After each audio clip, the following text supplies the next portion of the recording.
සාදරෙන් පිළිගන්න රාමුවට. අද අපි කතා කරන්න යන්නේ මෝහනය ගැන. මොකද්ද මේ මෝහනේ? මෝහනේ ඇත්තක්ද නැත්නම් මැජික් කරුව පෙන්වන බොරු මැජික් ට්‍රික් එකක්ද? මෝහනේ මානසික රෝග වලට චිකිත්සා ක්‍රමයක් ලෙස පාවිච්චි කරන්න පුළුවන්ද? මෝහනය කරලා නිර්වින්දන බෙහෙත් භාවිත නොකර සැත්කම් කරන්න පුළුවන්ද? ඒ වගේම තමන්ට තමන්ව මෝහනය කරගන්න පුළුවන්ද? මෝහනය කරලා පෙරබය විස්තර දැනගන්න පුළුවන්ද? මෝහනේ গুপ্ত දෙයක්ද? අද මේ සියල්ල පට් ගාලා බලමු රාමුයි.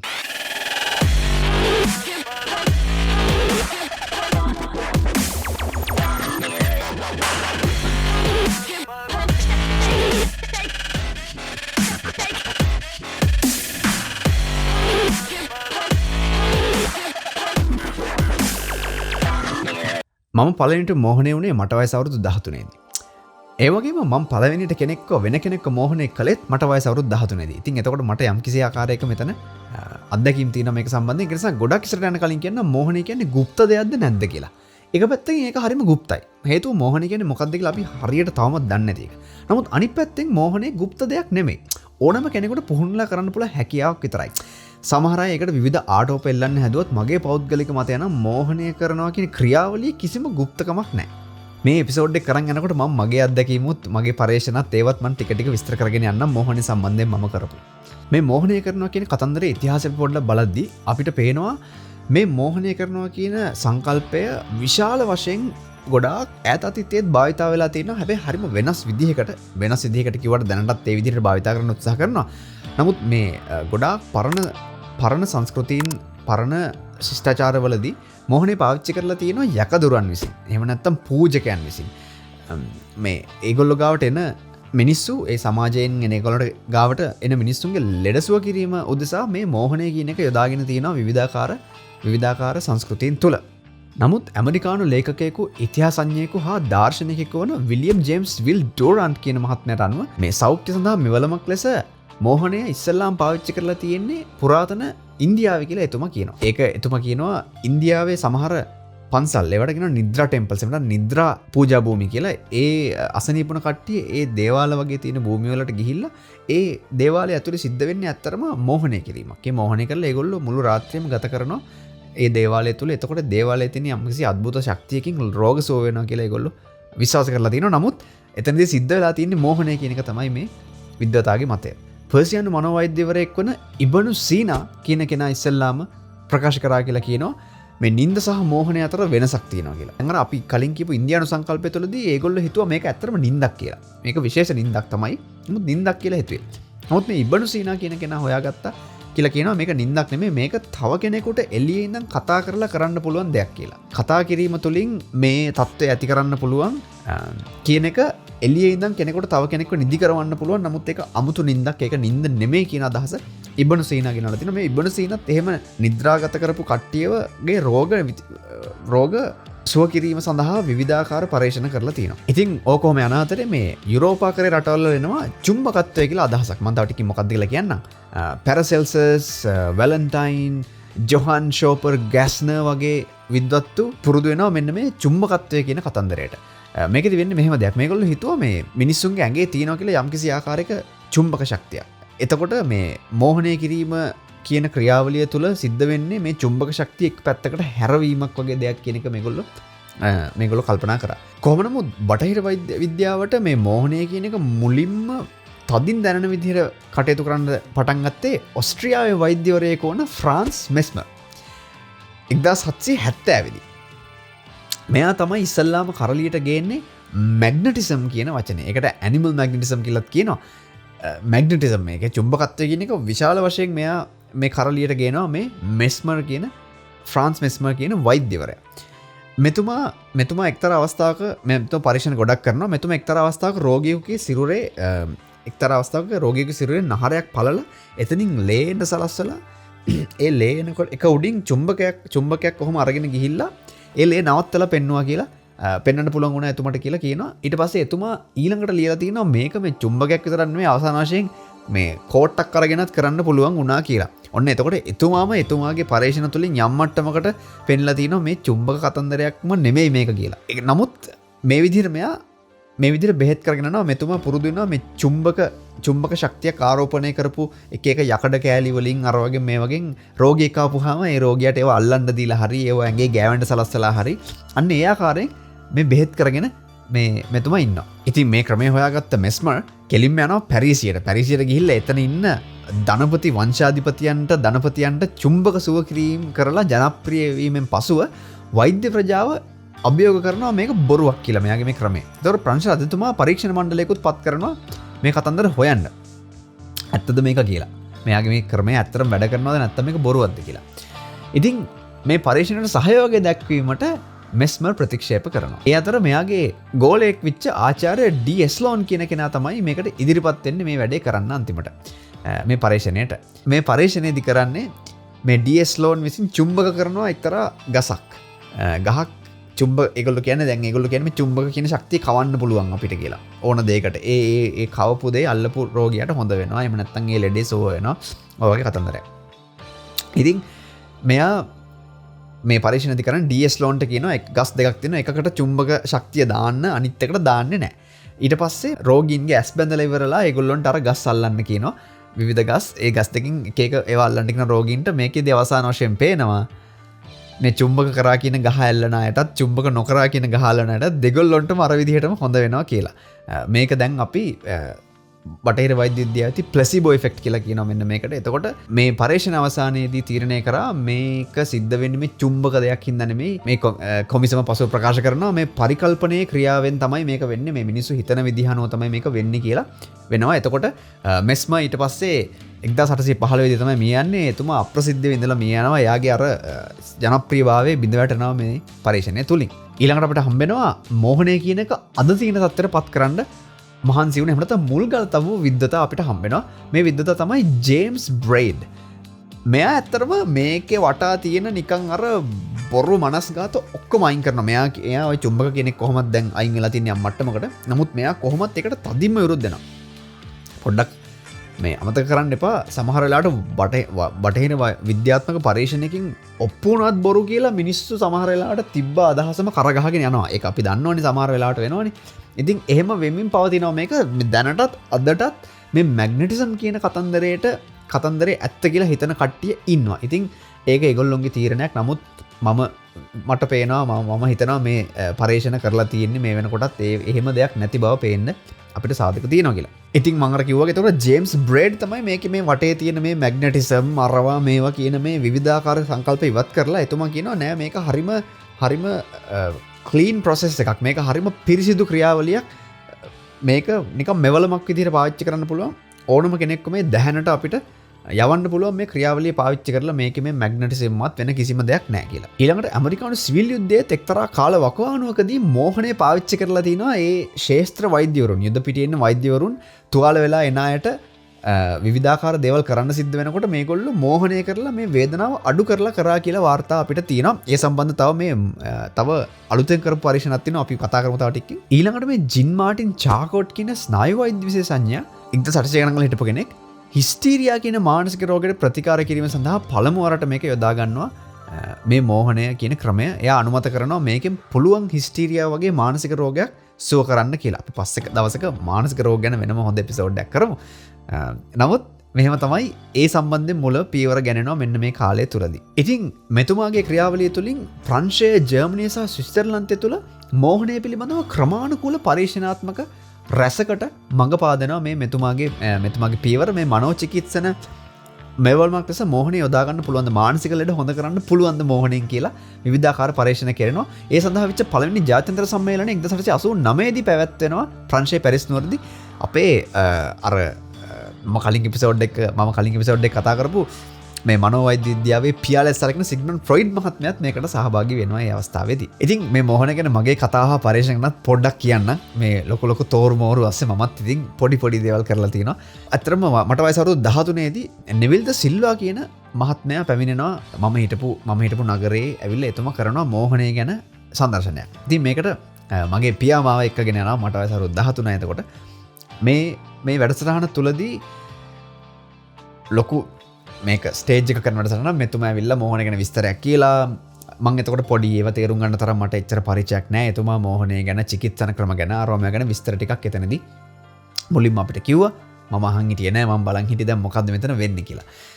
ඉතින් මංහිතන සෙනග හිටිය 300 පුටුවල ඉඳගෙන ඉන්නවා. ඉතින් මෙතුමා මෙහෙම කතා කරන මං කිව්වා දැන් අපි මේ ඕගොල්ලෝ ඔක්කොටම මම මෝහනය කරන මං ඕගොල්ලෝ ඔක්කොම මෝහනය කරනවා තව ටිකකින් සූදානම් වෙන්න කියලා මේ ආකාරයෙන් එතුමා උපදෙස් ටිකක් දෙනවා. දැන් මමත් පොඩි ළමෙක් මම අවුරුදු 13 වයස ගොඩාක් පොඩි කියන්නත් බෑ. නමුත් අපි ලංකාවේ සාමාන්‍යයෙන් අවුරුදු මම හැදිච්ච කාලේ අවුරුදු 13ක ළමෙක් කියන සාමාන්‍යයෙන් පොඩි ළමෙක් දැන් ටිකක් තත්ත්වය වෙනස් කියලා මට හිතෙනවා. ළමයි ටිකක් ඉක්මනට මෝරනවනේ දැන්. එතකොට දැන් මම පොඩි ළමෙක් විදිහට මම බලාගෙන ඉන්නවා. එතුමා යම් කිසි ආකාරයක උපදෙස් ටිකක් දෙනවා අපිට දැන් මේ හැමෝටම 300ක් විතර ඉන්න හැමෝටම දෙනවා. එතකොට මම එතුමා කියන දේ ඒ විදිහටම පිළිපැද්දා. එතුමා කියනවා මෙහෙම කරන්න කියලා යම් කිසි ආකාරයක පිළිවෙලක් කියන ඕන්න දැන් ඔබේ කකුල බර වෙනවා. මම මෙතන කියන්නේ නැහැ ටික. නමුත් එතුමා යම් කිසි ආකාරයක උපදෙස් ටිකක් දීගෙන යනවා. මෙහෙම කරන්න, මෙහෙම හිතන්න දැන් උඩ බලන්න. ඔහොමම උපදෙස් ටිකක් එතුමා දීගෙන යනවා. ඉතින් මෙහෙම උපදෙස් දීගෙන යනකොට මමත් ඒක පිළිපැදීගෙන ගියා. අන්තිමට මට එක්තරා මොහොතකට පස්සේ මට මතක නැහැ. දැන් මගේ මේ අත්දැකීම කියන්නේ මට මතක නැහැ එක්තරා මොහොතක උඩ බලන්න කිව්වා. ඒ උඩ බලන්න කිව්ව මොහොතේ ඉඳන් පස්සේ මට මුකුත් මතක නැහැ. ඊළඟට මට මතක මගේ කකුල වදිනවා පඩිපෙලක. ඒ පඩිපෙලේ වැදුන ස්ථානයේ ඇත්තරම මාව කෙනෙක් එතකොට ඇත්තට මේ සෙනගේ හිටපු කට්ටිය ගොඩක් අය කීප දෙනෙක් ගොඩක් අය කියන්නේ අඩුම තරමේ 15ක් 16ක්වත් හොඳටම මෝහණය වෙලා ඒ මෝහණය වෙච්ච අඳුරගන්න එතුමා සංඥාවකුත් දීලා තිනවා. ඒක දැන් මම පස්සේ දන්නේ. මට ඒ වෙලාවේ මොකුත් මම දන්නේ නැහැ. එහෙම මෝහණය වෙච්ච කට්ටියව තව කට්ටිය අරගෙන ගිහිල්ලා අර ස්ටේජ් එකට නංගනවා. ඉතින් ඔය නංගනකොට මගේ කකුල වදිනවා පඩියක. එතනදී මට පොඩ්ඩක් අර මෝහණයෙන් මං චුට්ටක් මිදෙනවා. ඒ නිින්ද වගේ තිබ්බකේ මට එතකොට එකපාරට දැනෙනවා මම දැන් ටික කලින් ඉඳගෙන හිටියේ මම දැන් එකපාරට හිටගෙන ඉන්නවා කියලා මට එහෙම අසම්බන්ධිත එහෙම ඩිස්කනෙක්ෂන් එකක් දැනෙනවා. මගේ සිහිය අතන තිබ්බ තැනයි මෙතන තිබ්බ තැනයි. ඒ කකුල වැදුන හින්දා මට යම් මට්ටමකට නැගිටිනවා මාව. නමුත් සම්පූර්ණයෙන් නැගිටින්න හිතෙන්නේ නැහැ. හරි අමුතු තැනක්. ඉතින් ඊළඟට ස්ටේජ් එකට ගෙන්නලා එතුමා විවිධාකාර විකාර අපිලව්ව කරවලා කතන්දර කරවලා ගොඩාක් දේවල් එතනදී කරනවා. ඕක තමයි මට මුලින්ම මාව මෝහණය වෙච්ච අවස්ථාව. ඊළඟට මම දැන් ඔයගොල්ලන්ට මේ ඇත්තම කතාව කියන්නේ දැන් මේකෙන් තමයි මම කියන්නේ මෝහණය කියන්නේ গুপ্ত දෙයක් නෙමෙයි කියලා. මෝහණය කරනවා කියන එක গুপ্ত දෙයක් නෙමෙයි කියලා. දැන් එහෙම අදහස් තියෙනවා. එහෙම අදහස් තාමත් තියෙනවා. මම හිතන්නේ කේන් ටකුර් දාස් කියන මහත්තයා ලියපු පොතක් තියෙනවා මෝහණය ගැන. ඒකේ එතුමා කියනවා එතුමා වෙන ඉන්දියාවේ තියෙන වෙන ප්‍රබල භාවනා ක්‍රමයකට සම්බන්ධ කරලා ඒ භාවනා ක්‍රමයේ තියෙන ආකර්ෂණාක්ෂය කියන එක පාවිච්චි කරලා කට්ටිය මෝහණය කරන්න පුළුවන්. මෙහෙම කරලා බලාගෙන ඉඳලා ඔහොම සිස්ටම් තියෙනවා. එහෙමත් කරන්න පුළුවන් ඇති. එහෙම කරපු කට්ටිය ඉන්නවා කියලා යම් කිසි වාර්තා තියෙනවා. මට පිළිගත හැකි පරීක්ෂණ දැනට මම දැක්කේ නැහැ. කවුරු හරි දැක්කොත් පිළිගත හැකි පරීක්ෂණයක් එහෙම ඈත ඉඳන් S2 දිහා බලන් ඉඳලා අර සූර පප්පා කාටුන් එකේ තිබ්බා වගේ මාගේ දැස් බලනු ඔබ දැන් මෙතෙන් සිට ඌරෙක් කරේ මේ කියලා. ඉතින් එහෙම පරීක්ෂණ ඕගොල්ලෝ කවුරු හරි දැකලා තියෙනවා නම් මේ S2 දිහා බලන් ඉඳලා මෝහණය කරන්න පුළුවන් කියලා පිළිගත හැකි පරීක්ෂණ. ඒ කියන්නේ නිකන් බ්ලොග් පෝස්ට් එකක් හරි YouTube වීඩියෝ එකක් හරි ටැලන්ට් ෂෝ එකක් හරි තියෙන එකක් නෙමෙයි. පිළිගත හැකි යුනිවර්සිටි එකකින් හරි විශ්වවිද්‍යාලයකින් හරි මොකක් හරි පිළිගත හැකි ආයතනයකින් කරපු ශාස්ත්‍රීය පරීක්ෂණයක් තියෙනවා නම් ඒකේ දත්ත තියෙනවා නම් මට පොඩ්ඩක් දන්නවන්න කමෙන්ට් එකක් හරි දාලා. මම දැක්කේ නැහැ. නමුත් එහෙම පුළුවන් කියලා මම කියවලා තිනවා විවිධ තැන්වල. ඉතින් මට කියන්න බෑ ඇත්තට මේක පුළුවන්ද නැද්ද කියලා. රස්පුටින් එහෙම කරා කියලා අපි අහලා තිනවා. අපි දන්නවා රස්පුටින් ගැන ඕගොල්ලෝ ගොඩක් අය අහලා ඉතින් රස්පුටින් එහෙම කරා කියලා අපි අහලා තිනවා. කොහොම නමුත් මම කතාව කියමින් හිටියේ මට එහෙම මාව මෝහණය වුණාට පස්සේ මට මතක තිබුණා නෙවිල් ද සිල්වා මහත්මයා ඒ මට කියපු පියවර. ඉතින් මං අවුරුදු 13ක කෙනෙක් වුණාට මං ඒ කාලෙත් දැන් වගේ මට ටිකක් මේවා ගැන හොයන්න හරි ආස කෙනෙක් මං. ඉතින් මම කරපු වැඩේ මගේ ඥාති සහෝදරයෙකුට මම ඒ ටිකම ඒ විදිහටම කියලා බැලුවා. අපරාධ කියන්න බෑ මිත්‍රරුනි මාවත් පුදුමයටපත් කරමින් ඒ මගේ ඥාති සහෝදරයා මෝහණය වුණා. ඉතින් මං කොහොමද දැනගත්තේ මගේ ඥාති සහෝදරයා ඇත්තට මෝහණය වෙලාද කියලා? බොරුවක් කරන්නත් පුළුවන්. එයාටත් විහිළුවට මං කියූප එක අහගෙන හැස් පියාගෙන ඉන්න පුළුවන්. මං දැනගත්තේ එයා ඇත්තටම හරිම සීරියස් කෙනෙක්. එහෙම එයා විහිළුවට ලක් වෙන්න දෙන කෙනෙක් නෙමෙයි අනිත් අය ඉස්සරහා. නමුත් මෝහණය කරලා ඉන්නකොට මෝහණය කරපු කෙනාට මෝහණය වෙලා ඉන්න කෙනා මත විශාල බලපෑමක් කරන්න පුළුවන්. ඒ කියන්නේ ඕනම දෙයක් ගොඩක් වෙලාවට විශාල දේවල් ගොඩක් කියලා කරවන්න පුළුවන්. සාමාන්‍යයෙන් පියවිසිහින් ඉද්දී ඒ වගේ මිනිස්සෙක් නොකරයි කියලා හිතන දේවල්. උදාහරණයක් වශයෙන් මම කරපු දෙයක් තමයි මේ මගේ ඥාති සහෝදරයාට සමහරට මේක බලනවත් ඇති සමා වෙන්න. ඔබතුමාගේ නම මං කියන්නේ නැහැ. ඔබතුමාව මං හෙලි කරන්නේ නැහැ. නමුත් ඔබ සමහරට බලන ඇති. මං එදා කරපු දෙයට සමා වෙන්න. නමුත් මං එයාට කිව්වා මං ඔයාගේ කනක් මෙහෙම අල්ලනකොට ඔයා හයියෙන් අඬනවා අනික් කන අල්ලද්දි hina වෙනවා කියලා. ඉතින් මම දැන් එතකොට අපේ ගෙදර අනිත් අයටත් එන්න කියලා මේ බලන්න මේ අයියට වෙලා තියෙන වැඩේ කියලා මම අනික් කට්ටියවත් ගෙන්නලා මෙයාගේ එක කනක් අත ගන්නකොට මෙයා මේ හයියෙන් හිනාවෙන අනිත් කනල්ලකොට අන්ඩන හයි ඉතින් ඕක දෙකටම උන දිගට මුණවන් දෙපැත්තර හොම කරනවා දැන් අරය වඳුරෙක් වගේ සකස්සක් වඳුරෙක් වගේ මේ කරනවා ඉතින් එතකොට මේ අනි තෙලීන්න කට හිනත් වුන ඒ හිනාවුනවනත් එය නැගිට්ටන එතකොට මට තේරුණා මේක ඇත්තරම් වෙලා තියෙන්නේ මේ කියලා ඉතින් එහෙම දෙයක් වුණා එතකොට තමයි මට මමීට පස් පොත්පත් හොයාගෙන කියව්වා කියවනකොට විධාකාර විදිහට මේක අනවශ්‍ය පරිදි පුම්බලා තියෙන මම දැක්කා මේකට එක බලය මැග්නටික් බලය මැග්නටිසම් මරකයි මේකයි මේ ඇස්වල බලය අරෝමයා කියලා මම පෞද්ගලිකව හිතන්නේ ඒක ඇත්ත කියලා. එහෙම ඇත්ත කියලා හිතන කට්ටිය ඉන්නවනම් කමෙන්ට් එකක් දාලා තමන්ගේ එක්ස්පීරියන්ස් අපිට කියන්න. මම හිතන්නේ ඇත්ත කියලා මගේ අත්දැකීම අනුව සහ ගොඩක් පරේෂණ මට්ටමේ මේවා බැහැලා කරපු වාර්තා එක්ක බලනකොටත් මම හිතනවා මගේ කුඩා පරේෂණත් මම ඊට පස්සේ විවිධාකාරය මෝහනය කරා ඔය පළවෙනි එක ගැන මම කිව්වා මම ඒව ගැන විස්තර තව කියන්නම් ඉදිරි කොටසකදී මේ අදම එපිසෝඩ් එකේ නමුත් මම විවිධාකාරය කරා මම කිසිම ආකාරයක গুপ্ত ශාස්ත්‍රයක් හැදෑරුවේ නැහැ එකම විදිහට කරේ හැමෝටම කරේ එකම විදිහට ඒ හැමෝටම ඒ විදිහටම වුණා ඒක එතකොට සමහරට කෙනෙක් හිතන්න පුළුවන් ඒක එහෙම උනේ ඔයාට බලයක් තියෙන හින්දා වෙන්න ඇති ඔයා දන්නේ නැතුව කියලා මම හිතන්නේ නෑ එහෙම ඒකට මට උත්තරයක් දෙන්න බෑ නමුත් වෛද්‍යවරුත් ගොඩක් අය තමන් ඉගෙනගෙන මේක කරනවා මනෝචිකිත්සකයෝ තමන්ගේ අධ්‍යාපනය ලබනකොට ඒක කොටසක් විදිහට මේ මෝහනය කරනගෙන ඉගෙන කරනවා හින්ද මම කියන්නේ ඒක গুপ্ত දෙයක් නෙමෙයි ඔයාටත් ඉගෙන ගත්තොත් කරන්න පුළුවන් හැබැයි මෙහෙම දෙයක්ත් තියෙනවා මේ මෝහනය කරන කෙනාට අමුතු බලයක් තියෙනවා කියලා මෝහනය වෙන කෙනා හිතුවොත් හිතනවා නම් ඒකෙදි ලොකු දෙයක් සිද්ධ වෙනවා ඒ ක්‍රියාවලිය ඇතුලේ දිහි අර පුද්ගලයා හිතීම තුළ එච්චරයි. එයා හිතුවොත් මෙයාට බලයක් තියෙනවා මුතු කියලා ඒක ලොකු දෙයක් සිද්ධ වෙනවා ඉක්මනට මෝහනය කරන්න පුළුවන් වෙනවා. ඒක මම අත්දැක්ක මගේ පරීක්ෂණවල. ඒතර මෙතනදී මෝහනය හැමෝම මෝහනය වෙනවද කියලාත් පොඩ්ඩක් කතා කරමු. පරීක්ෂණ වලින් පෙනී ගිහින් තියෙනවා විවිධාකාර පරීක්ෂණ වලින් විවිධාකාර percentages එහෙම නැත්නම් ප්‍රතිශතයන් මෝහනය කරන්න බෑ කියලා පෙනී ගිහින් තියෙනවා. නමුත් දල වශයෙන් ගත්තොත් 10ත් 20ත් අතර ප්‍රමාණයක් මෝහනය කරන්න බෑ. මොනවා කරලවත් මෝහනය කරන්න බෑ කියලා පෙන්ලා තිනවා. ඇවරේජ් එකක් විදිහට ගත්තොත් පරීක්ෂණ වලින්. හැබැයි 3ක් කැරෙන්න අනිත් අය ඔක්කොම මෝහනය කරන්න පුළුවන් කියලා කියපු විද්වතුනුත් ඉන්නවා. ඒගොල්ලෝ මෝහනය විතරක් හදාරලා මෝහනය ගැන පරතරටම ගියපු අය හැබැයි. මම දන්නේ නැහැ. මම ඒ අදහස් දෙකම ඕගොල්ලන්ට කියනවා. ඔහොම කතන්දරයකුත් තියෙනවා. ඒ වගේම සමහර විද්වතුන් කියනවා 10ක විතර ප්‍රමාණයක කට්ටියක් ඉන්නවා ඉතා පහසුවෙන් මෝහනය කරන්න පුළුවන් කියලා. ඒගොල්ලෝ එහෙම සමහර විද්වතුන් ගොඩනගපු අදහසක් තමයි මේ ඉතා පහසුවෙන් මෝහනය කරන්න පුළුවන් අය මෝහනය නොකරත් ඉතා පහසුවෙන් ඒගොල්ලොන්ට ඕන දෙයක් ඒත්තු ගන්නන්න පුළුවන් කියලා. ඒත්තු ගන්නන්න පුළුවන් කියන්නේ ඔයා උදාහරණයක් විදිහට කළු සුදු පින්තූරයක් පෙන්නලා ඒගොල්ලොන්ට කිව්වොත් එහෙම මේකේ පාට තියෙනවා කියලා මෝහනය කරලා නැතුව මේකේ පාට තියෙනවා කියලා පෙන්නුවොත් ඒගොල්ලොන්ට පාට පේන්න පටන් ගන්නවා කියන එක. මේක ගැන පරීක්ෂණ කරපු අයත් ඉන්නවා. දැන් එහෙම කට්ටිය ඉන්නවා. ඒගොල්ලොන්ට මෙහෙම කළු සුදු රූපයක් පෙන්නලා කිව්වොත් එහෙම මේකේ පාට තියෙනවා බලන්න පාට කියලා කිව්වොත් ඒගොල්ලොන්ට සජෙස් කරන්න ඕනේ. එහෙම නැත්නම් යෝජනා කරන්න ඕනේ. ඒක යෝජනා කරන්න ඕන. මේකේ දැන් පාට තියෙනවා. බලන්න පාට තියෙනව නේද? මේ බලන්න මොනවද මේකේ පාට කියලා ඇහුවොත් ඒගොල්ලොන්ට පාට පේන්න පටන් ගන්නවා. එහෙම කට්ටියකුත් ඉන්නවා.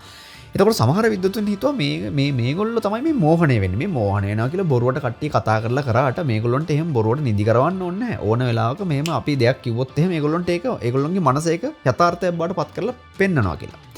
ඒක රෝගයක් මනෝරෝගයක් කියලා මානසික රෝගයක් කියලා කියන්නේ නැහැ. නමුත් ඒක එක්තරා ආකාරයක හැකියාවක් කියලා ඒගොල්ලෝ හිතුවා. ඉතින් මේ වගේ කට්ටිය 18 දෙනෙක් අරගෙන කරපු පරීක්ෂණයක් තියෙනවා. ඒගොල්ලොන්ට බලන්න ඕනකමක් තිබ්බා මේ මෝහණය කියන එක ඇත්තටම හරිම වැදගත් නිකන් අමුතු දෙයක්ද? එහෙම නැත්නම් මේ අර මෝහනය කරන්න නැතුව නිදි කරන්න නැතුව ඕන දෙයක් පෙන්නලා මේක මෙහෙමයි කිව්වොත් ඒ විදිහට පේන මිනිස්සු මේ මෝහනය කියලා බොරු ප්‍රොසෙස් එකක් කරා ගිහිල්ලා S2 පියවලා කරන්නේත් එකම දේද කියලා බලා ගන්න ඕන. ඉතින් මේ 18 දෙනෙක් අරන් කරපු පරීක්ෂණය මෙන්න මෙහෙමයි කරන්නේ. ඒගොල්ලොන්ට මුලින්ම පාට තියෙන පින්තූරයක් පෙන්නනවා. පෙන්නලා ඉවරලා ඒ පින්තූරය අයින් කරනවා. ඒ පාට තියෙන පින්තූරය පෙන්නද්දි බලනවා මොලේ කොයි වගේ ප්‍රදේශද වැඩ කරන්නේ කියලා ඒ වෙලාවට. ඊට පස්සේ ඒ පෙන්වන පාට පින්තූරය අයින් කරලා ඉවරලා ඒගොල්ලෝ මෝහනය කරලා ඉවරලා ඊට පස්සේ පෙන්වනවා කළු සුදු පින්තූරයක් පෙන්වලා කියනවා මං කිව්වා ඉස්සෙල්ලා වගේ මෝහනය කරලා තියද්දි මැස් අරවන්නත් පුළුවන්. ඒ දැහැනෙමයි තාම ඉන්නේ. ඇස් අරවලා පෙන්වනවා කියනවා මෙන්න මේ කළු සුදු එකේ දැන් කළු සුදු පින්තූරයක් පෙන්වලා කියනවා මේකේ පාට තියෙනව නේද දැන්. බලන්න පාට තියෙනවා මේකේ පාට තියෙනව නේද කියලා කියනවා. යෝජනා කරනවා. ඒතර ඒගොල්ලෝ කියනවා ඔව් පාට තියෙනවා කියලා. ඊට පස්සේ මෝහනේ මුදවලා සම්පූර්ණයෙන් මුදවලා ආයෙත් කළු සුදු පින්තූරේ පෙන්ලා කියනවා මේකේ පාට තියෙනව නේද කියලා. එතකොට මම අර කිව්වේ මේගොල්ලෝ ඕන දෙයක් එහෙම කවුරු යෝජනා කරොත් ඒක එහෙම නේද කියලා ඒගොල්ලොන්ගේ මොලේ ඒක යම්කිසි ආකාරයකට සකසන හරිම විශේෂ කට්ටියක්. එහෙම කට්ටිය ඉන්නවා කියලා තමයි මේගොල්ලෝ කියන්නේ. ඒගොල්ලෝ එතකොට කියනවා ආව් ඇත්තටම පාට තියෙනවා මේක කියලා. එතකොටත් මොලේ මනිනවා. ඉතින් මේ මනපුවාම 아무තු දෙයක් දකින්න පුළුවන් වුණා. මුලින්ම විශේෂඥයෝ හිතන් හිටියේ මෝහණය කරලා කියන එකයි මෝහණය නැතුව කියන එකේ දෙකේම වෙනසක් නැහැ. මේගොල්ලොන්ගේ මේ ස්වභාවයෙන් හින්දා තමයි මේගොල්ලොන්ගේ මෝහණය කරන්නත් පුළුවන්. මේ මෝහණය කියන්නේ බොරු ප්‍රොසෙස් එකක් විතරයි කියලා. නමුත් මේකෙන් පෙනිච්ච දෙයක් තමයි මෝහණය කරලා ඉන්නකොට මොලේ පත්තු වෙන රීජන්ස් නැත්නම් මොලේ ලයිට් අප් වෙන රීජන්ස් අපි කියනවා. මේ මොලේ වැඩ කරන ප්‍රදේශ අර ඇත්තටම ඒ පින්තූරේ වර්ණත් එක්ක දකිනකොට මොලේ වැඩ කරපු ස්ථානවලට සමපාත වෙනවා. මෝහණය කරලා ඉන්නකොට පේන එක. මෝහණය කරලා ඉන්නකොට හැබැයි පෙන්වන්නේ කළු සුදු පින්තූරයක්. දැන් කලින් සිහියෙන් ඉන්නකොට මුලින්ම පෙන්වන්නේ වර්ණ පින්තූරයක්, සිහියෙන් ඉන්න වර්ණ පින්තූරයක් පෙන්වනවා. මොකුත් යෝජනා කරන්නේ වර්ණ එකක් පෙන්වනවා මේ බලන්න මේක දිහා කියලා. ඒගොල්ලන්ට වර්ණය පේනවනේ. එතකොට ලයිට් අප් වෙච්ච රීජන්ස්ම තමයි මෝහණය කරලා ඉඳලා කළු සුදු පින්තූරයක් පෙන්වලා කියලා යෝජනා කරනවා මේකේ වර්ණ තියෙනවා කියලා. එතකොට පේනවා එතකොටත් මොලේ වැඩ කරන රීජන්ස් අර වර්ණ පින්තූරයක් දකිද්දි දැක්ක එක වගේමයි. කොටස් මොලේ පත්තු වෙන. නමුත් ඒගොල්ලෝ එහෙම නැතුව ආයෙත් සිහියෙන් ඉන්නකොට යෝජනා විතරක් කරලා පෙන්වනවා කළු සුදුයක් පෙන්වලා යෝජනා විතරක් කරනවා මේක වර්ණ තියෙනව නේද කියලා ඒගොල්ලෝ කියනවා ඔව් වර්ණ තියෙනවා කියලා. නමුත් ඒ වෙලාවට මොලේ පත්තු වෙන්නේ වෙනම කොටස්. වර්ණ දැක්කා වගේ කොටස් නෙමෙයි. එතකොට මේ පර්යේෂකරු ආපු නිගමනය තමයි ඇත්තටම මෝහණය කරනවා කියන එක ඊට වඩා ගැඹුරු දෙයක්. මේ නිකන් අපි සිහියෙන් ඉන්නකොට යෝජනාවක් කරන්න පුළුවන් අර විශේෂ කට්ටිය විතරක් අල්ලන වැඩක් නෙමෙයි කියලා මේගොල්ලෝ මේ නිගමනයකට එනවා මෙතනදී. එතකොට සමහර විශ්වවිද්‍යාවලින් කරපු පර්යේෂණවලදී පෙනී ගිහින් තියෙනවා අපේ ශරීරයේ සිදුවීම් පවතින දේ සැකසීමට සහ පාලනය කිරීමට වගකිව යුතු මොලේ අංශ දෙකක් මෝහණය අතරතුර වැඩි ක්‍රියාකාරීත්වයක් පෙන්වුම් කරනවා. ඒ හා සමානව අපේ ක්‍රියාවන්ට වගකිව යුතු මොලේ ප්‍රදේශ සහ එම ක්‍රියාවන් පිළිබඳව දන්නා ප්‍රදේශ මෝහණය තුළදී විසන්ධි වෙනවා. ඒ කියන්නේ වැඩ කරනවා අඩු වෙනවා. ඊළඟට මේ මෝහණය කරනකොට මෝහණය කරන කෙනා එකම කෙනා වෙනවා නම් මෝහණය කරන කෙනා සහ මෝහණයට ලක් වෙන කෙනා මෝහණයට ලක් වෙන කෙනා එකම කෙනා වෙනවා නම් වඩා හොඳයි. කාලාන්තරයක් එකම කෙනා විවිධ හැමදාම දවසට පැය භාගයක් දවසට පැය භාගයක් නෙමෙයි සතියට දෙතුන් සැරයක් පැය භාගයක් එක දිගට මෝහණය කරමින් පුරුදු වෙන්න පුළුවන් නම් ගොඩාක් හොඳයි කියලා කියනවා. ගොඩක් ගැඹුරු දේවල් වලට යන්න මෝහණයෙන් කරන්න පුළුවන්. ගොඩක් ගැඹුරු දේවල් වලට යන්න. ඒ ගැඹුරු දේවල් මොනවද කියලා අපි දැන් පොඩ්ඩක් බලමු.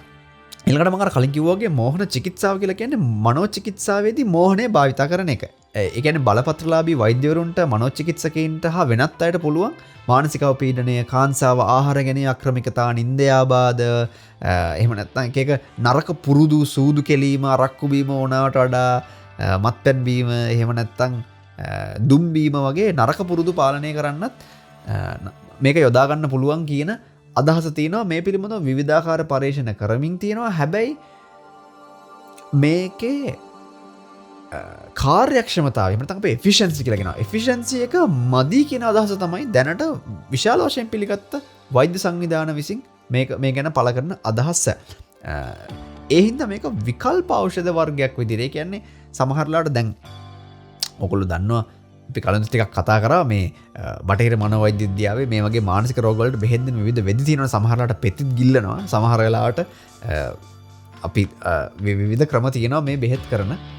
ඉතින් මේ බෙහෙත් ක්‍රම අතර මේක විකල්ප එකක්. ඒ කියන්නේ අරව කරන අතරේ සයිඩ් එකනොත් මෝහණය මනෝචිකිත්සක ක්‍රමයක් විදිහට පාවිච්චි කරන්න කියන එක තමයි දැනට ඒගොල්ලෝ දෙන උපදෙස. ඊළඟට ශල්‍ය කර්මයක් කරද්දී නිර්වින්දකයක් ලෙස මෝහණය භාවිතා කරා කියලා පළමු වාර්තාව තියෙන්නේ ප්‍රංශයේ ශල්‍ය වෛද්‍යවරයෙක් වන ජූල්ස් පර්මේන් කාන්තාවගේ පියවරු මත සත්කමක් සිදු කරනවා. ඊට පස්සේ ඒක සම්පූර්ණයෙන් කරන්නේ මෝහණය කරලා. මෝහණය තුලදී මෝහණය කරලා කරන්නේ කිසිම හිරිවට්ටන බෙහෙතක් ගහන්න නැතුව. විවිධාකාර අධ්‍යයනය කරලා තිනවා මේක ගැන ඉදිරියටත් දැන්. ඉතින් මේ පිළිබඳව 933ක් රෝගීන් අරන් කරපු පරීක්ෂණයකදී හෙළි වෙලා තියෙනවා මේ රෝගීන්ගෙන් 75ක් කියලා තියෙනවා මේ රෝගීන්ට විවිධාකාර ආබාධ තිබිලා තියෙනවා. සමහර අයගේ පිච්චිච්ච තුවාල තිබිලා තියෙනවා. සමහර අයගේ අස්ථි සත්කම් කරපු අවස්ථා සහ අස්ථි කැඩුන අවස්ථා තියෙනවා. ඊළඟට සමහර කට්ටිය දරු ප්‍රසූතියේදී මෝහණය භාවිතා කරලා තියෙනවා පරීක්ෂණයක් විදිහට. මේ 933ක් රෝගීන් සහ විවිධාකාර විවිධාකාර මෙඩිකල් ප්‍රොසීජර්ස් හරහා ගියපු කට්ටියගෙන් 70% කියලා තියෙනවා මෝහනය කරලා සිටීම තුලින් වේදනාව අතිශයින් අඩු වෙලා මේක කරගන්න පුළුවන් වුණා කියලා නිර්වින්දනය හෝ හිරිවැට්ටීම් භාවිතා කරන්නේ නැතුව. ඔයගොල්ලෝ දන්නවනේ ඉතින් දතක් ගලවන්න යනකොට කොච්චර අමාරුද කියලා කෑ ගහනවා සමහර අය ගොඩක් බයයි දත් ගලවනවට. මං කියන්නේ ඇත්තටම දත් ගලවන එක අර අනිත් දත් ගලවන එක නෙමෙයි දතක් ගලවනකොට කොච්චර අමාරුද කියලා ඔයගොල්ලෝ දන්නවා. ඉතින් දත් ගලවනකොට අනිවාර්යෙන් හිරිවට්ටලා ඒ ප්‍රදේශේ හිරිවට්ටලානේ මේ වගේ දෙයක් කරන්නේ. එහෙම නැත්නම් සමහර වෙලාවට ඒ ක්‍රියාවලිය ගොඩාක් සංකීර්ණ එකක් නම් සමහර වෙලාවට රෝගියව සම්පූර්ණ නිර්වින්දනය කරන්න ඉඩ තියෙනවා. නමුත් කවුරු හරි කිව්වොත් ඔයාට මෝහනය කරලා පුළුවන් දත් ගලවලා විදුරු මස්වල ඔක්කොම තියෙන ඇදලා සුද්ධ කරලා බොරු දත් දාලා එහෙම දේවල් කරන්න පුළුවන් කිව්වොත් ඔයා විශ්වාස කරනවද? මම ඇත්තටම විශ්වාස කරෙත් නැහැ. නමුත් මම දැක්කා කීප ස්ථානයකම මේක වාර්තා කරලා තියෙනවා.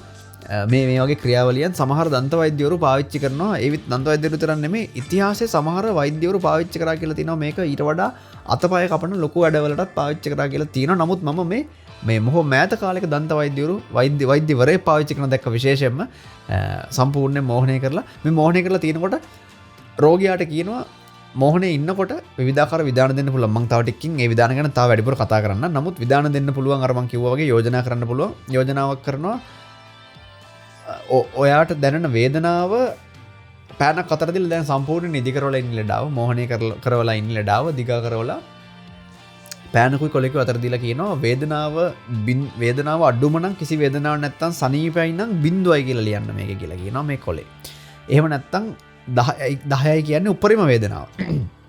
ඉතින් මේ සම්පූර්ණ දත් දෙකක් ගලවනවා මම දැක්ක විදිහට දත් දෙකක් ගලවලා දාන මේ ක්‍රියාවලිය දෙකක් ගලවලා බොරු දත් දාන වගේ ක්‍රියාවලියක් කරන්නේ. මේ ක්‍රියාවලිය තුරදී සම්පූර්ණයෙන්ම ලෙඩාගෙන් විටෙන් විට වෛද්‍යවරයා අහනවා දැන් කොහොමද ඔයාට දැනෙන වේදනාව ලියන නම්බරයක් කියලා. මෙයා හැම වෙලේම ලියන්නේ 0යි කියලා. ඉතින් ඒ වෛද්‍යවරයා හැම වෙලේම මේ මෝහන චිකිත්සකයා හැම වෙලේම කියනවා හැම වෙලේම යෝජනා කරනවා දැන් ඔබ ඉන්නේ ඊටාම සුව පහසු තැනක ඔබ ඉන්නේ මුහුදු වෙරළක හොඳ හුලං හමනවා හරිම ෂෝක් සනීපයි එහෙම කියලා හැම වෙලේම යෝජනා කරනවා කරන අතරම මනිනවා මේ ලෙඩාගේ හෘද ස්පන්දනය අරම ඔක්කොම මනිනවා බලන්න ඇත්තරම මෙයා මේක බොරුවට කාගෙන දින්නේ ඇත්තරම දතක් ගලවනකොට කාගෙන ඉන්න අමාරුයි නේද බොරුවට රඟපාන්න බෑනේ නිදි වගේ. ඉතින් නමුත් මේ රෝගියා ඔක්කොම කරලා නැගිටලා අවසාන වශයෙන් ඔක්කොම හරි වේදනාවක් නැහැ පොඩි වේදනාවක් තිනකලා කියනවා. ඉතින් මෙතනදී තව කතන්දර කීපයක් හිතෙන එකක් තමයි සාමාන්‍යයෙන් අපි හිරිවට්ටලා දතක් එහෙම ගලවපුවාට පස්සේ පිරි බහිනකොට පොඩක් රිදෙනවනේ අර හිරිවට්ටලා තිබ්බ කාලය තුලදීනේ ඒකේ අපිට ඒ පහසුව තියෙන්නේ. නමුත් මේක තුලදී මේ ඒක ඉවරුණාට පස්සෙත් රෝගියාගේ කිසි අපහසුතාවයක් නැති ස්වභාවයක් පේනවා. ඉතින් මේ වගේ දේවල් ගොඩක් පරීක්ෂණ කරලා තියෙනවා කරගෙන යනවා. නමුත් මං හිතන්නේ තාමත් ලොකු ඔපරේෂන් වලදී නැත්නම් සැත්කම් වලදී මේක භාවිතා කරන්න පුළුවන් කියලා බොහොම විශ්වාසදායී විදිහක් විදිහට භාවිතා කරන්න පුළුවන් කියලා හිතන්න අමාරුයි. ඉතින් තමන්ට තමන්ව මෝහනය කරගන්න පුළුවන්ද? එහෙමත් පුළුවන් කියලා සමහර අදහස් තියෙනවා. එක එක විවිධාකාර ක්‍රම තියෙනවා තමන්ටම මෝහනය කරගන්න පුළුවන්. ඉතින් මේක විශේෂයෙන් පාවිච්චිලා තියෙන මම අර ඉස්සලා කිව්වා වගේ ඉස්සර කාලේදී යකැදුරුවන් පූජකයින් මේ වගේ කට්ටිය තමන්ගේ ළඟට එන ජනතාවට විවිධ දේවල් කියන්න විවිධ දේවල් කරන්න ඕන වුණාම මේගොල්ලෝ හිතුවා තමන්ව මේ ස්වයං මෝහනයට පත් කරලා තමන් ඉන්න මේ ස්ටේට් එකේදී තමන් ඉන්න මේ මෙන්ටල් ස්ටේට් එකේදී නැත්නම් මානසික තලයේදී මට්ටමේදී පුළුවන් කියලා දෙවියන් වහන්සේ සමග හෝ දෙවිවරු සමග හෝ යකුන් සමග හෝ කතා කරන්න පුළුවන් කියන අදහස තිබිලා තිනවා විශාල වශයෙන්. එතකොට ස්වයං මෝහනය කරගන්න පුළුවන් අය තමයි ගොඩක් වෙලාවට සමහර සංස්කෘතීන් තුළ යකදුරන් හෝ පූජකින් හෝ බවට පත් වෙන්නේ ඒ කාලේ. එහෙම කාලෙ තිබිලා තිනවා. නමුත් දැන් නැවතත් ස්වයං මෝහනය කියන එක ඒ වැල්වටාරම් වලින් මුදවලා නිකම්ම ක්‍රමයක් විදිහට ඉස්සරහට ගෙනල්ලා තිනවා. සමහරවිට කැසට් ටේප් එකක් අහලා ස්වයං මෝහනය කරන්න පුළුවන් අවස්ථාවක් තියෙනවා කියලා තියෙනවා. මම උත්සාහ කරලා තිනවා මට හරි ගිහිල්ලා නැහැ. එහෙම හරි ගියා ඉන්නවනම් කමෙන්ට් එකක් දාලා කියන්න තවන්ව මෝහනය කරගත්තා ඉන්නවනම්. ඊළඟට තව අදහසක් තියෙනවා මේ මෝහනය කරලා ඉන්නකොට මෝහනය වෙලා ඉන්න කෙනාට පුළුවන් කියලා මේ අධිමානසික බල එහෙම ලබා ගන්න. ඒ කියන්නේ ඈත තියෙන දේවල් බලන්න පුළුවන්, ඈත තියෙන දේවල් අහන්න පුළුවන්. ඔය වගේ විවිධ කතන්දර ටිකක් තියෙනවා. අනිත් අයගේ හිත් කියවන්න පුළුවන්. එහෙම තියෙනවා. පිළිගත හැකි සාක්ෂි නැත. ඒ වගේම මං කරපු කුඩා පරීක්ෂණවලදී මම දැන් මේවා කරන්නේ නැහැ. මම ඉස්සර ගොඩක් කරා මේක ගොඩක් බහැලා මං කාලයක් මේක අධ්‍යයනය කරා පරීක්ෂණ කරා මේක සම්බන්ධයෙන් මම මගේ කුඩා පරීක්ෂණ මගේ වටේ හිටපු කට්ටිය මෝහනය කරමින් කරපු පරීක්ෂණ ඒව තුළදිත් මම මේක උත්සාහ කරපු අවස්ථාවලදී ඒක සාර්ථක වුණේ නැහැ කියලා මම කියන්නම්. ඒකෙන් මම දන්නේ ඒකෙන් කියවෙනවද කියලා මෙහෙම දෙයක් ඇත්තටම නෑ මෙහෙම දෙයක් කරන්න බෑ කියලා මම කියන්නේ දැනට මගේ දැනුම අනුව මම දැකපු පරීක්ෂණ අනුව එහෙම දෙයක් දැනට සාක්ෂි මදි එහෙම දෙයක් තියනවාද එහෙම අයට අමුතු විදිහේ හැකියාව ලබා ගන්න පුළුවන්ද කියලා. ඊළඟට මම එනවා මේ කතාවේ තවත් වැදගත් කොටසකට අද එපිසෝඩ් එකේ. ඒක තමයි ගොඩක් අය දැනගන්නත් කැමති ඇති මේක. මේ මෝහනය කරලා ඉන්නකොට පෙර භවයන් ගැන කියන්න පුළුවන්. තමන් පෙර ඉපදෙලා හිටියේ කොහොමද එහෙම කියලා කියන්න පුළුවන්ද කියලා. දැන් මම නැවතත් මෝහනය කරද්දී වෙන ක්‍රියාවලිය සහ මෝහනය තුළදී මොකද්ද වෙන්නේ කියන එක මම ටිකක් තව පැහැදිලි කරන්න මේ විදිහට. මම අර කිව්වා වගේ මෝහනය කරන කෙනා මෝහනය වෙන කෙනා මත විශාල බලපෑමක් ඇති කරනවා කරන්න කලිනුත් ඊට පස්සේ මෝහනය වෙලා ඉන්න අතරතුරත් ඒ පුද්ගලයා. මේක කරන්නේ යෝජනා බලයෙන් වෙන දෙයකින් නෙමෙයි. ඇස්වල ශක්තියෙන් හරි චුම්බක ශක්තියෙන් හරි වෙන අධිමානසික ශක්තියකින් හරි එහෙම මොනවත් නෙමෙයි. යෝජනා කිරීමක් තමයි කරන්නේ මුල ඉඳන්ම. එතකොට මේ යෝජනාවට අර පුද්ගලයා අවනත වෙන තරමට ඒ ක්‍රියාවලිය පහසු වෙනවා. මෝහනය කියන්නේ මුල ඉඳන් අකට මේක ගොඩක් විද්වතුන් කියන අදහසක් මමත් මගේ කුඩා අර මං වගේ තෝරු මෝරුවස්ස කරපු හාල්වැසි පරීක්ෂණවල මමත් මෙතනටම ඇවිල්ලා ඉන්නවා. මෝහනය කියලා කියන්නේ පටන් ගැනීම සිට අවසානයේ දක්වාම යෝජනාවලින්ම දුවන සෙල්ලමක්. ඔයාට අත්වනන්න, ඔරලෝසු පෙන්නන්න, බට්ටෝ කරකවන්න මුකුත් කරන්න ඕනේ නැහැ. මැග්නට් අරවම මුකුත් කරන්න ඕනේ නැහැ. ඔයාගේ ඇස් දෙක වහගෙන ඔයාව නිකන් මේ මමියක් වගේ ඔතලා තියෙද්දි හරි කතා කරන්න පුළුවන් නම් අනිත් කෙනා ඒක විශාල වශයෙන් පිළිපදිනවා නම් මුලදි විශේෂයෙන් මෝහනය කියන ස්ථානයට සිහිය පත් වෙනකන් මෝහණය වෙලා ඉන්න ස්ථානයට සිහිය පත් වෙනකන් සිහිය අපි සාමාන්‍ය සිහිය නම් මෝහණය කියන නිකන් අස්වාභාවික නින්දක් වගේ මෝහණය ඇත්තරම නින්දක්ම නෙමෙයි. එතෙන් යනකන් තුලදී ඒ ක්‍රියාවලිය තුලදී මෝහණය කරන කෙනා කියන දේ මෝහණයට ලක් වෙන කෙනා පිළිපදින්න ඕන. ඒ පිළිපැදීම තුලින් තමයි මේක සිද්ධ වෙන්නේ. ඉතින් එහෙම කරාට පස්සේ ඒ මෝහනය කියන ස්ථානයට ගියාට පස්සේ නිද්‍රාවට පත් වුණාට පස්සේ සම්පූර්ණයෙන් අර යෝජනා මත දුවන්නේ යෝජනා කරන දේවල් ඒ පුද්ගලයා කරන්න උත්සාහ කරනවා. හිතන්න උත්සාහ කරනවා. ඉතින් මෙහෙමයි මේක දුවන්නේ. එතකොට මෙහෙම මෝහනය කරලා ඉන්න කෙනාගේ අපි වයස පිටිපස්සට ගෙනියනවා වගේ පොඩි ක්‍රමවේදයක් කරනවා. ඒකෙදී කියනවා දැන් ඔබට වයස කීයද කියලා අහම අපි හිතමුකෝ 30යි කිව්වා කියලා. ඊළඟට කියනවා දැන් ඔබට වයස අවුරුදු 29යි. ඊට පස්සේ අහනවා දැන් ඔබේ වටපිටාව ගැන විස්තර කරන්න අපිට. ඊට පස්සේ තව එතකොට කියනවා මම දැන් මෙහෙමයි. ඊට පස්සේ දැන් ඔබට 28යි. දැන් ඔබට 27යි. ඉතින් ඕක මම අර කිව්වා වගේ ඕක ඔය පාවිච්චි කරන කටහඬ එහෙම පාවිච්චි කරන විදිහක් තියෙනවා. දැන් මම මේ කතා කරනවා වගේ පාවිච්චි කරන්නත් පුළුවන්. නමුත් ඊට වඩා ගොඩක් කාර්යක්ෂමයි කටහඬ ටිකක් ගැඹුරු කරලා ඒක පාවිච්චි කරන විදිහක් තියෙනවා. මම අර කිව්වා වගේ එහෙම කරනකොට වඩා හොඳට වැඩ කරනවා අර යෝජනාව. එහෙම වයස පිටිපස්සට ගෙනලා මව් කුසට ගේනවා. ගෙනල්ලා පැහැදිලි කරන්න කියලා කියනවා මොනවද දැන් කන්නාස කියලා එහෙම අහන සාමාන්‍යයෙන් සමහර මෝහන සංදර්ශන එහෙම කරන කට්ටිය වෙලාවට.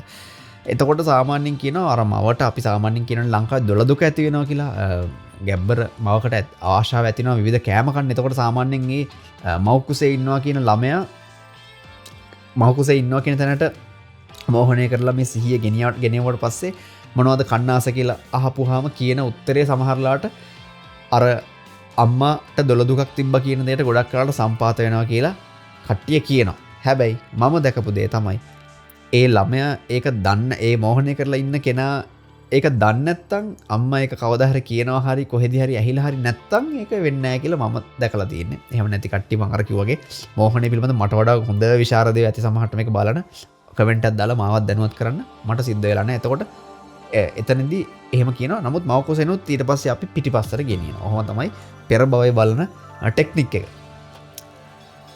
එතකොට ඇත්තටම පෙර භවයන් මේකෙන් බලන්න පුළුවන්ද? දැන් මම ඕගොල්ලෝ ඉස්සරහා තියෙනවා පොඩි දත්ත ටිකක්. හරිද? ඒ දත්ත ටික තිබ්බට පස්සේ ඕගොල්ලෝ ඒක තීරණය කරන්න. ඊට පස්සේ මගේ අදහසත් මම කියන්න. මට අවශ්‍ය නැහැ මගේ අදහස් ඕගොල්ලෝ මට පටවන්න. දැන් මම නම චුට්ටක් මේ පුද්ගලගේ නම චුට්ටක් විකෘති කරලා මම කරන්නේ වෙනස් කරලා කියන්නේ මොකද එයාට මට එයා ගැන එයාට හානියක් කරන්නට ඕනේ එයා ගැන විස්තර එලි කරන්නට අවශ්‍ය නැහැ. අපි හිතමු මේ පුද්ගලයා නම් මංජු කියලා. ඇත්ත නම නෙමෙයි. නමුත් මේ උදාහරණේ කියන්නේ ඔයාලට තේරෙන්න. මේ පුද්ගලයා නම් මංජු. ඉන්නේ ලංකාවේ යම්කිසි ප්‍රදේශක නුවර කියමුක අපි නුවර ඉන්න පුද්ගලයෙක් මංජු කියලා. දැන් මේ මංජු කියන කෙනා මෝහනය කරලා ඉවරලා විස්තරහගෙන ගිහිල්ලා අර වගේ පිටිපස්සට ගෙනියලා මව් කුසට ගෙනියලා එතනනොත් පිටිපස්සට ගෙනිච්චාම දැන් මේ කාලේ වෙනකොට මම සාමාන්‍යයෙන් මෝහනේ ගොඩක් අය මෝහනය කරලා මට සෑහෙන අදහසක් තියෙනවා මට සෑහෙන අත්දැකීමක් තියෙනවා කොහොමද මේක හරහා යන්නේ කියලා. එතකොට දැන් මම අර මුලින් කිව්ව මම අවුරුදු 13 දී මුලින් මං අර එකම පියවර ටික කරාට වඩා ඊට පස්සේ මං තා ගොඩාක් පොත් කියවලා විවිධාකාර පරේක්ෂණ ලිපි කියවලා මට කිසි දැනුමක් තියෙනවා මේ මම කියන සිදුවීම් වෙනකොට මේ මම පළවෙනිට කරපු කෙනත් නෙමෙයි මේ පිටිපස්ස ආත්මවලට කියන නමුත් මම විශේෂ සිදුවීමක් කියන්නේ ඕගොල්ලන්ට මේ තේරෙන්න මේකේ தත්ත්වය මේ මෙහෙම මෝහණය කරලා පෙර භවයන් බලනවා කියන එකේ தත්ත්වය තේරෙන්න මම මේ කියන්නේ. එතකොට මේ පුද්ගලයාගේ නම මංජු හිටියේ නුවර ඔහොම නුවර ඉන්න කෙනෙක් මංජු කියලා. දැන් ඔහොම ගිහලා පිටිපස්සට ගිහලා පිටිපස්සට බලපුවාම ඊළඟට කියනවා මගේ පෙර ආත්මේ නම කියලා අහපුවාම මගේ පෙර ආත්මේ නම සංජු කියනවා. හරි සංජු. කොහෙද හිටියේ කියලා අහපුවාම කියනවා නුවර ආසන්න තැනක් තමයි කියුවේ. හරිද? නුවර ආසන්න තැනක් කියන්නේ. ඒ පුද්ගලයා මට කිව්වේ එහෙම. නුවර ආසන්න තැන මේ අහවල් තැන. අහවල් ප්‍රදේශයේ හිටියේ සංජු. ඊට පස්සේ මොනවා වෙලාද නැති උනේ කියලා අහම වහ බීලා නැති උනේ කිව්වා. ඇයි වහ බීව කියලා අහම මගේ මේ පෙම්මතියත් සමග ප්‍රශ්නයක් වෙලා ඔන්නෝම කතන්දරයක් කියනවා. ඊළඟට තව භාවයක් ඔහොම පිටිපස්සට යන්න පුළුවන්. දැන් ඔය එකයි තව පිටිපස්සට යන්න පුළුවන්. දැන් ඉතින් සංජු කියලා මේ කියන පුද්ගලයාගෙත් මේ කියන කතාවෙත් වයස ගෙනියන්න පුළුවන් පිටිපස්සට. දැන් වයස මෙච්චරයි ඔහොම කියලා තව එකක් පිටිපස්සට ගෙනියපුවාම ඊළඟට නිකන් නම කියන්නේ රංජා වගේ නමක්. හරි? ඒ කියන්නේ මේ අර මංජු කියන නමට හරිම කිට්ටු නම් තමයි කියන්නේ. එක. දැන් ඔතනදීම මේ පෙර භවයක්ද කියන එක පෙර භවයේද ඇත්තටම මේ කියන්නේ මේ දත්ත කියන එක ගැන සැකයක් පහළ වෙනවා. දෙක තමයි මේ මනුෂ්‍යාත්ම දැන් පුනර්භවය කියන සංසිද්ධිය අපි අහලා තියෙන විදිහට මේ මනුෂ්‍යාත්මයක් ලැබෙනවා කියන එක හරි කලාතුරකින් වෙනවා කියලා බෞද්ධ දැනුම් පද්ධතියේ කියවෙන්නේ. එතකොට මේ අහන ගොඩක් අය මං කරපු ගොඩක් අයට පෙර ආත්මවලට ගියපුවාම ඒගොල්ලෝ මිනිස්සු. ඊට පස්සේ ඒගොල්ලෝ ඉඳලා තියෙන්නේ ලංකාවේ. ඊට පස්සේ ඒගොල්ලොන්ගේ නම් එහෙම හරි සමානයි දැන් තියෙන නමට.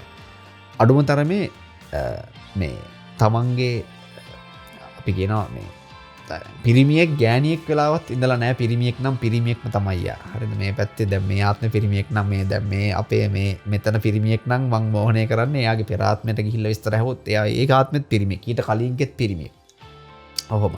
ඉතින් ඊළඟට දැන් කතෝලික කෙනෙක් සමහරලාට මෝහණය කරලා මම පෙර ආත්මේ අහන්න අවස්ථාවක් ආපුවාම එයා ගොඩක් වෙලාවට කියනවා මං ඉන්නේ දෙවියන් ළඟ දෙවියන් වහන්සේ ළඟ මං සුරංගනාවන් පිරිවරාගෙන ඉන්නේ ඔන්න ඔහොම කතන්දරයක් කියනවා. බෞද්ධ අය මෝහණය කරලා කියපුවාම කෙලින්ම පෙර ආත්මයක්ම කියනවා මිනිහෙක් විතර ඉපදලා හිටිය කියලා. ඉතින් මට පෙනී ගිය දෙයක් තමයි මේවා තුලින් මේගොල්ලෝ මේ මෝහණය කරන කට්ටිය දන්න සංකල්ප තමන්ගේ සමාජයේ තියෙන සංකල්ප ආගමික සංකල්ප තමයි මේ මෝහණය කරාට පස්සේ එළියට එන්නේ කියලා.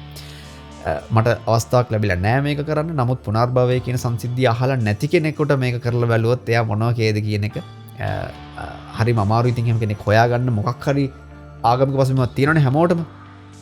නමුත් එහෙම කෙනෙක් කරලා බැලුවොත් මොනවා වේද කියලා පොඩ්ඩක් හොයලා බලන්න වටිනවා. නමුත් මට හිතෙන්නේ නැහැ මේ දත්ත මේ මෝහණය කරලා පෙර භවයන් ගැන හොයන්නට පුළුවන් කියලා.